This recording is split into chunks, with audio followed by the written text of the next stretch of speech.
आज हमारी जो चर्चा रहने वाली है वो रहेगी पर्शियन ऑनर्स के रिगार्डिंग। एक बात की आप क्लैरिटी रखो कि किसी भी सब्जेक्ट में, चाहे फॉरेन लैंग्वेज हो या फिर सोशल साइंस का कोई सब्जेक्ट हो या साइंस का कोई सब्जेक्ट हो, अगर आप बैचलर की डिग्री परस्यू करना चाहते हो पर्टिकुलर सब्जेक्ट में, तो आपको सबसे पहले सीयूईटी के पेपर में अपियर होना होगा, कॉमन यूनिवर्सिटी एंट्रेंस टेस्ट, जिसे हर साल नेशनल टेस्टिंग एजेंसी कंडक्ट करती है। सीयूईटी के रिगार्डिंग किसी भी तरीके का कोई डाउट है या फिर दिल्ली यूनिवर्सिटी में ऑफर हो रहे हैं जितने भी अंडर ग्रेजुएट प्रोग्राम्स हैं उनके रिगार्डिंग कोई डाउट है, तो आप मेरे प्लेलिस्ट को एक्सेस कीजिए सीयूईटी यूजी ड्यू, जिसकी लिंक मैं नीचे डिस्क्रिप्शन बॉक्स में दे दूंगी, साथ ही मैं कमेंट में भी पिन कर दूंगी, जहां पे समय के साथ आपके डाउट्स क्लियर होते रहेंगे और आपको सारी अपडेटेड इन्फॉर्मेशन भी मिलती रहेगी। इवन आप मुझसे वन ऑन वन चर्चा कर सकते हो हमारे इंस्टाग्राम आईडी पे @मिशन दिल्ली यूनिवर्सिटी, या मुझे मेल भी कर सकते हो du.delhibytes@gmail.com, या फिर आप हमारे टेलीग्राम ग्रुप से भी जुड़ सकते हो mission Delhi university. And for even other performance booster courses हमारे ऑफिशियल वेबसाइट पे विजिट कीजिए www.delhibytes.in, या फिर प्ले स्टोर से आप हमारे एप्लीकेशन को भी डाउनलोड कर सकते हो डेली बाइट्स।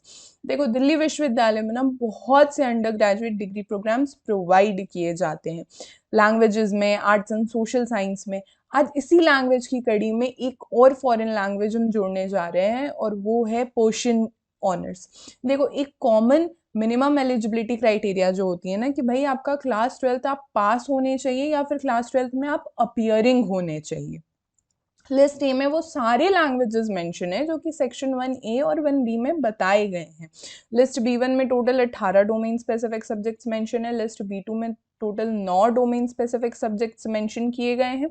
देखो, जो पर्शियन ऑनर्स रहता है ना, उसके लिए आपको एक चीज का ध्यान रखना है। देखिए, जरूरी नहीं है कि आपको पर्शियन के बारे में ना पहले से नॉलेज हो ही, ठीक है। तो इसीलिए अगर आप कॉम्बिनेशन 1 ऑप्ट करोगे तो इसमें क्या बताया जाता है कि भाई लिस्ट ए से आपको पर्शियन ऑप्ट करना है, और लिस्ट B1 से या फिर तो आप 3 सब्जेक्ट्स ऑप्ट कर लो, नहीं तो फिर 2 सब्जेक्ट आप B1 से ऑप्ट करो और 1 सब्जेक्ट आप B2 से ऑप्ट करो।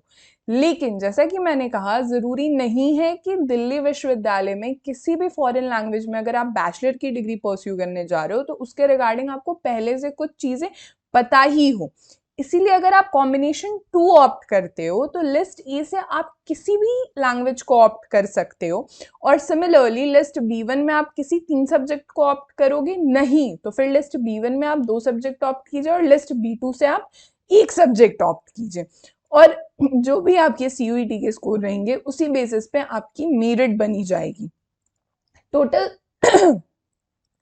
एक ही कॉलेज है, जाकिर हुसैन दिल्ली कॉलेज, लेकिन उसमें जो इवनिंग कॉलेज है जाकिर हुसैन दिल्ली कॉलेज का, वो भी सेम डिग्री को प्रोवाइड करता है, यानी जाकिर हुसैन दिल्ली कॉलेज मॉर्निंग और जाकिर हुसैन दिल्ली कॉलेज जो कि इवनिंग में भी बच्चों के लिए शुरू किया जाता है, चलाया जाता है कॉलेज को, वो भी सेम डिग्री को प्रोवाइड करते हैं।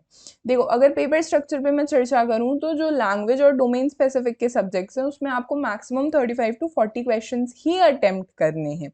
हर एक सही आंसर पे आपको 5 मार्क्स मिलेंगे, हर एक गलत आंसर पे 1 मार्क आपके डिडक्ट हो जाएंगे, कोई भी मार्क्स डिडक्ट नहीं होगा अगर आपने क्वेश्चंस अटेम्प्ट नहीं करे हैं। अब जल्दी से मुझे कमेंट में आप जल्दी जल्दी बताओ कि किस किस बच्चे का फॉरेन लैंग्वेज फेवरेट सब्जेक्ट है और कौन सा फॉरेन लैंग्वेज आपका फेवरेट है। दिल्ली विश्वविद्यालय से रिलेटेड किसी भी तरीके का कोई भी डाउट है तो आप कमेंट सेक्शन में ही मुझे बताइए। आई ट्राई माई बेस्ट कि मैं कमेंट सेक्शन में ही आप सभी के डाउट्स क्लियर कर दूं। This will be all for this lecture. हमारे सारे सोशल मीडिया के लिंक्स नीचे डिस्क्रिप्शन बॉक्स में अवेलेबल हैं। Do comment us, do subscribe mission Delhi university, powered by Delhi bytes.